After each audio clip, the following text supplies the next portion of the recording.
what's happening? This is Uncle Jay here. I can be talking to you about anything in the world, but today I'm going to be talking about the upcoming bout between Anderson Silva and Nick Diaz.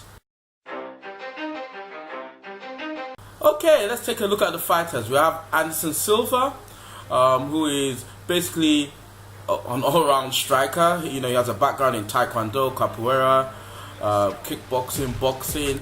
Even though when they refer to his striking, they refer to it as Muay Thai, but it's actually a combination of all these elements, which you have to take into consideration in terms of the fluidity of his movements and where his attacks can come from. But he does mainly use the Muay Thai tools in terms of elbows, knees, roundhouse kicks, and then obviously he uses his boxing when he concentrates on his hands. On top of that, he's a black belt in Jiu-Jitsu and a legit black belt in Jiu-Jitsu. That means if you go on the ground with him and you don't know what you're doing, you will be submitted, or you will be swept, or you will not be able to hold him down for long. And even if you are competent, holding him down for long is a big feat, which is why Chael Sonnen got so much respect when he fought Anderson Silva the first time. On top of that, he's very creative, very unorthodox. If you're not used to, again, engaging with that Taekwondo, karate type flair, capoeira type flair, if you're not used to it, it can be very off-putting. Nick Diaz, very good boxing, very good jiu-jitsu. And that's really what his weakness tends to be in the wrestling department, offensive wrestling, which is not really going to be an issue when going up against Anderson Silva, because Anderson Silva isn't really an offensive grappler.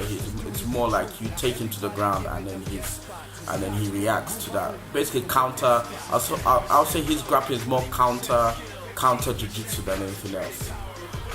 Looking at the fighters, I mean, both fighters haven't fought for a while.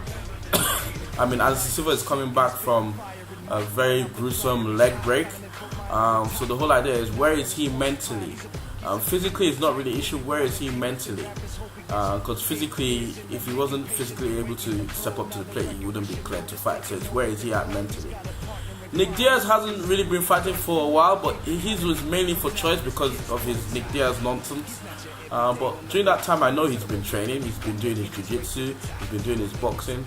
So even though he hasn't been active in terms of fighting, I still think all his skills will be pretty sharp.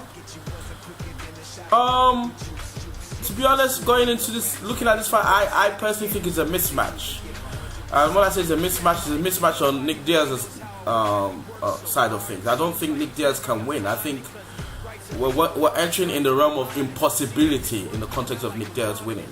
And that's simply because I don't think Nick Diaz can hurt Anderson Silva. I think in terms of raw strength, I feel Anderson Silva is bigger and stronger than him. Striking wise, I don't see anything Nick Diaz does that will give Anderson Silva problems. And Nick Diaz isn't a wrestler, so it's not like he's going to be able to take Anderson Silva down and submit him. And even if the fight did get to the floor, I don't see Nick Diaz submitting Anderson Silva. So unless Nick Diaz does something that I've never seen him do before, or Anderson Silva is a shell of his former self, that is the only thing, or the only scenario that can create a situation where Nick Diaz wins. But if it's a normal given day where Nick Diaz comes like he normally comes, Anderson Silva comes like he normally comes, I just see Anderson Silva annihilating him, in the sense that, to the point that I feel it would be hard to watch. That's how much of a mismatch I feel it could be. I might be wrong, but somehow I just feel that I'm not,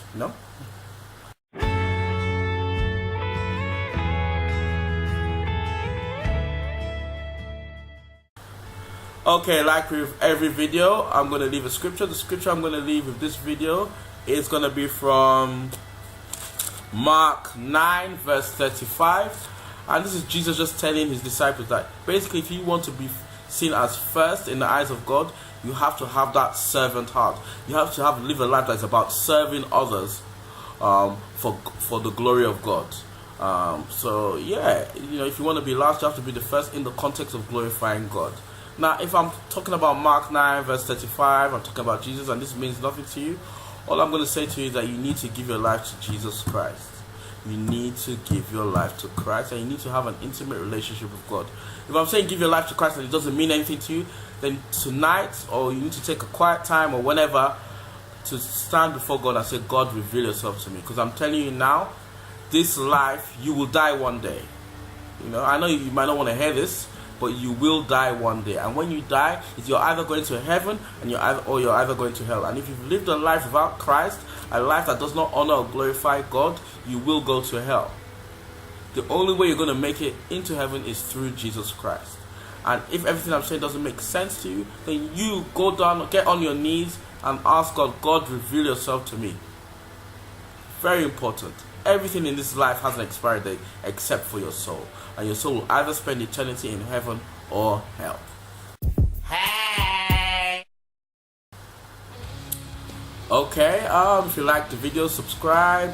If you like the scripture I left, subscribe to a weekly video blog I do called Bible Study with Uncle Jay. I put the link to the playlist in the description box below. And yeah, I shall speak to you I shall speak to you next time I see you is when I'm doing a prediction video for UFC 184. Alright, take care. Bye.